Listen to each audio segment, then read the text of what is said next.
Okay, so we're recording. It's June 9th, 2013.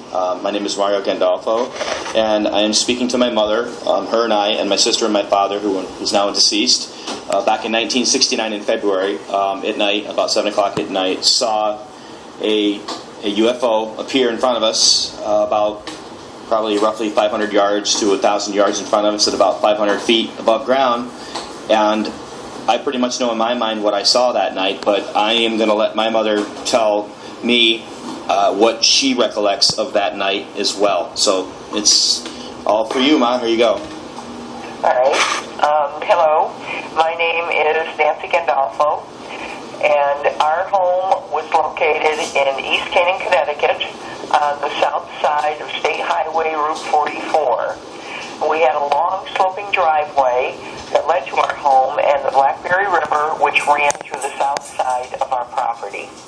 On February 9th, 1969, which was an extremely cold, clear evening, at approximately 7 p.m., my husband and I and my 7-year-old daughter and 4-year-old son started up our driveway to go to my husband's father's birthday party. We were about halfway up the drive, approximately 100 to 150 feet, when this extremely bright, pulsating, multicolored light appeared just at the top of the slight ridge to the north of Route 44. In front of that ridge is a cemetery and an actively mined gravel operation with deep pits. Very slowly, a huge disc-shaped, elongated object came from behind the ridge and hovered there with a thrumming light emanating very brightly from it. The ridge is very low and very close, approximately 500 to 600 feet from our driveway. It hovered in the air for about 45 seconds, then disappeared in an extremely bright burst of green light. I do not believe we moved or spoke during that encounter, as we were petrified or did not have the ability to do so. We agreed never to speak of what we saw to anyone, and finally proceeded to the in-laws' house just up the road. I do not think that any of us got any sleep that night. I know I did not. The occurrence is as fresh in my mind today as the evening that it happened. This was 44 years ago when it took place, and it was, again, an extremely cold, crisp winter's night.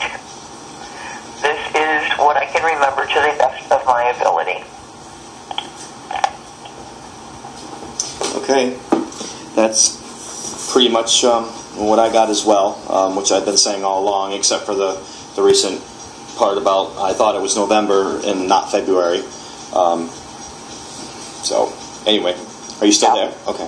I guess that's it, and there's really nothing else that you can think of that comes to your mind as far as a sighting, hearing anything other, seeing anything.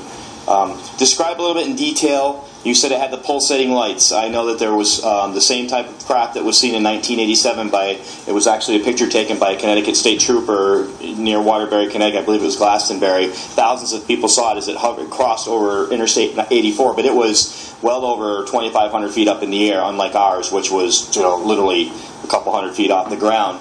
But explain in detail the pulsating lights, where they were on the ship itself, the craft itself.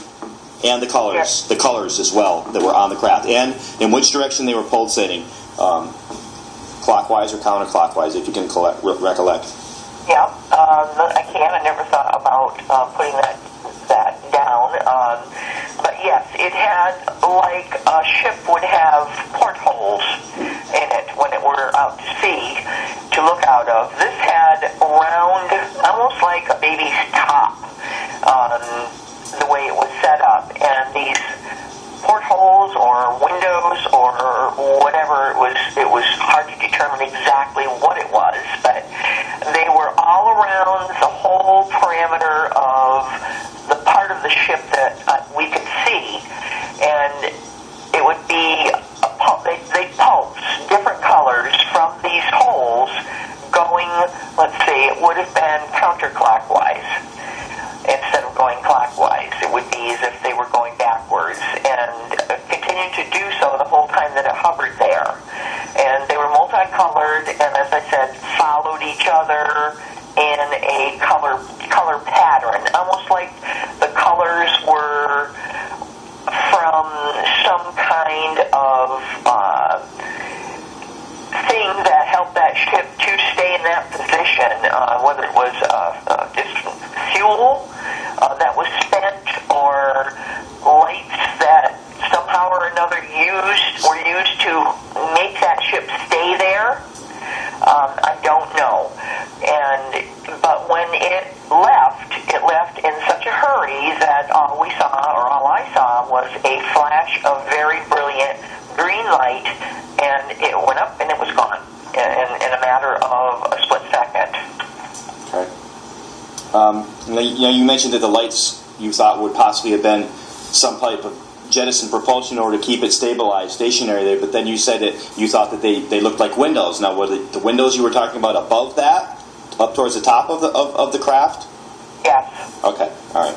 So you weren't specifically saying that the lights were where the windows were actually above it, because what I remember sitting in that car looking at it, those lights were amidship, because we could see the whole craft on that night, because it was pretty much a full moon. We could see the front part of it, and we couldn't see the back part of it. We could see mass. We could see that it wasn't, years later they called it the boomerang UFO from the Hudson Valley region. That's not what this was. That type that thousands and thousands of people have seen had squareness to it. It wasn't round, and it wasn't a complete craft like we saw as much as we could on that night. That was clear, by the way. I know you said that it was crisp and cold, but it was also clear. I have to emphasize that point. I did say clear in the... Oh, you did? Okay. Statement that I read. All right.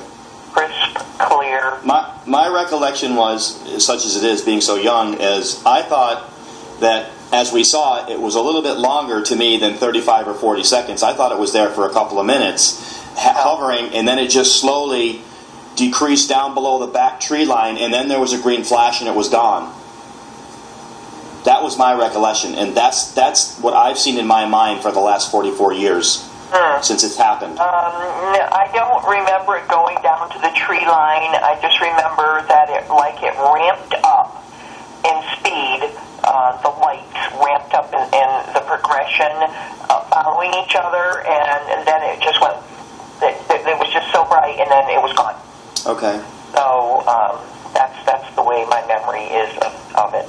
Okay. Now, concerning me, how long after days, a week, whatever, hours after we all saw that craft, and Annette and you and my father and I, that my dreams started?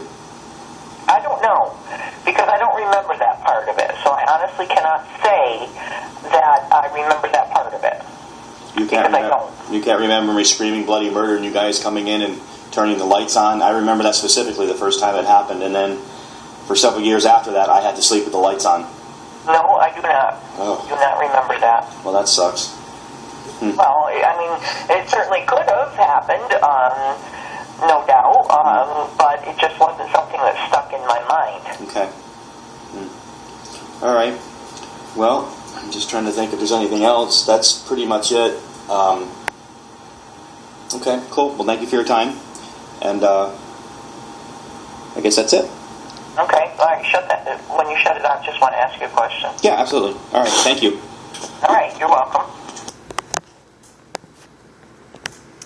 Okay, this is me talking in real time here now, Mario Gandolfo. I just wanted to let you all out there know that watch this video on YouTube or wherever, that the video that you're seeing now is the picture on my screen is actually the same craft that I and my family saw back in 1969. This particular craft is not the boomerang craft of the 1980s in the Hudson Valley region. This is the one that my family saw.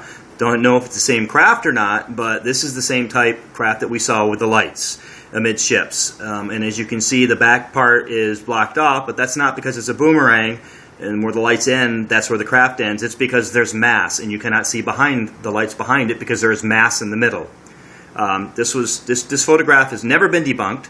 It was taken in 1987 in Waterbury, Connecticut by a Connecticut state trooper And this is the closest that I can show you to come that I and my family saw almost 20 years earlier in 1969 in East Canaan, Connecticut. And as a further note, I did not find this photograph until several years ago, and that's when I really started actively pursuing what happened to I and my family back in 1969. So that's pretty much it, and I hope you enjoyed this as much as I can't say enjoyed it, but got the information from my mother. This is the first time that I've really in-depth talked to her about this since this happened in 1969, and I'm still just a little bit in shock, but take it for what it is. It happened, we saw it, and that's the way it is. Take care.